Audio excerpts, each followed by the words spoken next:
News फटाफट 87 reporter Surendra Indora.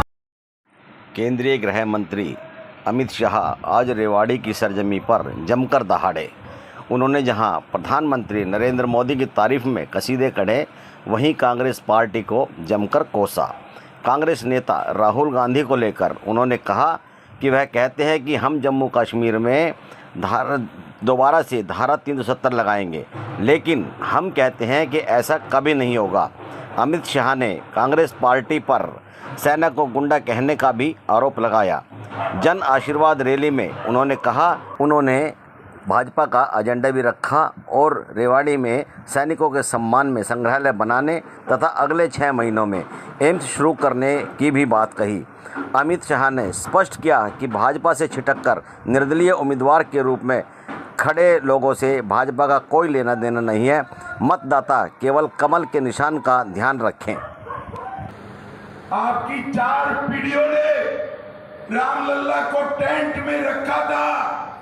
भगवान भला करे नरेंद्र मोदी का इन्होंने भव्य मंदिर बनाने का काम। हरियाणा वालों, रेवाड़ी वालों, मुझे बताओ, अयोध्या में राम मंदिर बना अच्छा हुआ या नहीं हुआ? जोर से बोलो, हुआ या नहीं हुआ? अगर राहुल बाबा आते रेवाड़ी तो पूछना जरा, राहुल बाबा राम मंदिर का विरोध क्यों थे? अभी अभी राहुल बाबा विदेश गए थे।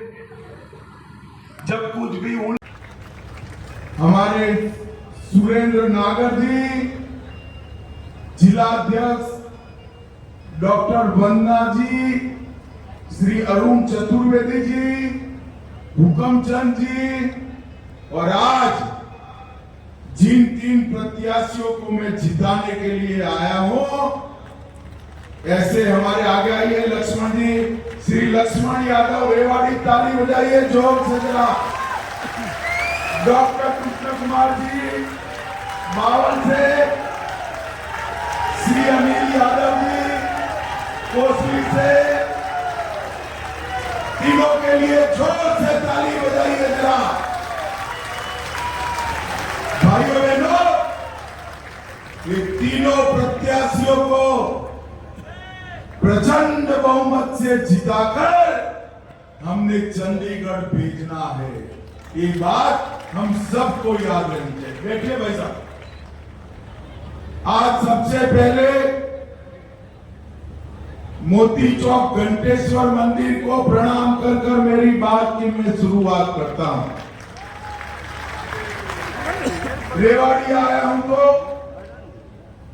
सन 57 की क्रांति के महानायक हरियाणा के ही सुपुत्र श्री राव तुलाराम जी को उनकी देश के लिए किए हुए कामों के लिए प्रणाम करता हूं। भाइयों बहनों, ये हरियाणा की भूमि बलिदान और वीरता की भूमि, ये हरियाणा की भूमि ज्ञान, अध्यात्म और गीता की भूमि, ये हरियाणा की भूमि शक्ति और समृद्धि की भूमि। ये हरियाणा की भूमि से हम सब गुजरात से आते हैं। हमारे यहाँ गुजरात में हरियाणा, पंजाब उसको बड़े सम्मान से देखते हैं, क्योंकि हरियाणा ये भूमि है जिसकी माताओं ने सेना में हर 10वां जवान हरियाणा का लाल भेजने का काम किया। देश की सीमाएं सुरक्षित है, जम्मू कश्मीर सुरक्षित है, तो इसमें हमारे हरियाणा के जवानों का बलिदान, वीरता और शौर्य शामिल। भाइयों बहनों, आज मैं यहां आया हूं तब मुझे याद है मोदी जी ने 2014 के प्रचार की शुरुआत यही हरियाणा से की थी, यहीं से।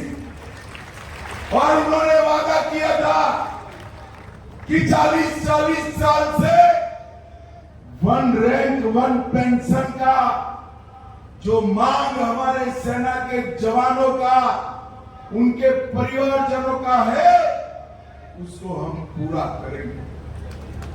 इंदिरा गांधी से लेकर सोनिया गांधी तक 40 साल तक कांग्रेस ने वादा पूरा नहीं किया। आपने मोदी जी को प्रधानमंत्री बनाया। मोदी जी ने 2015 में 1 रैंक 1 पेंशन देने का काम, और आज 1 महीने पहले 1 रैंक 1 पेंशन का तीसरा वर्जन भी लागू करने का काम हमारे प्रिय नेता नरेंद्र मोदी जी ने किया।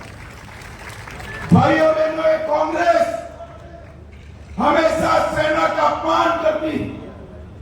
यही कांग्रेस पार्टी है जिसने सेना अध्यक्ष को गुंडा कहने का दुस्साहस। कांग्रेस ने कभी सेना का सम्मान नहीं, उन्होंने भ्रांतियां फैलाने का। अभी एक भ्रांति फैला रहे हैं कि अग्निवीर से जो बच्चे वापिस आएंगे वो बच्चों को वैसे ही छोड़ दिया। हरियाणा वालों, मैं आज आपके बीच में वादा कर जाता हूं, हरियाणा का एक भी अग्निवीर पेंशन वाली नौकरी के बगैर नहीं रहेगा। तो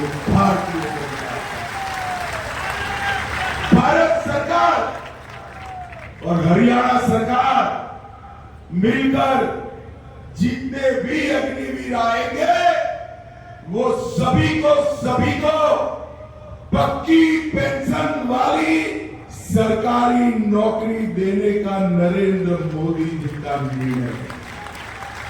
और भाइयों बहनों, ये राहुल बाबा, उनको कोई काम नहीं है अफवाह फैलाने के बगैर, कोई काम नहीं करता, और इसीलिए हमारा हरियाणा इतना पिछड़ गया।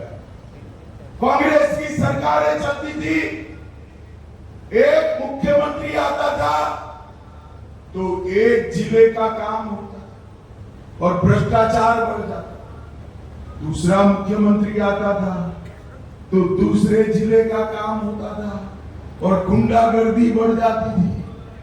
भाजपा की सरकार आई, पूरे हरियाणा की सरकार आई, 36 बिरादरी का विकास करने का काम हमारी भारतीय जनता पार्टी, और ये 10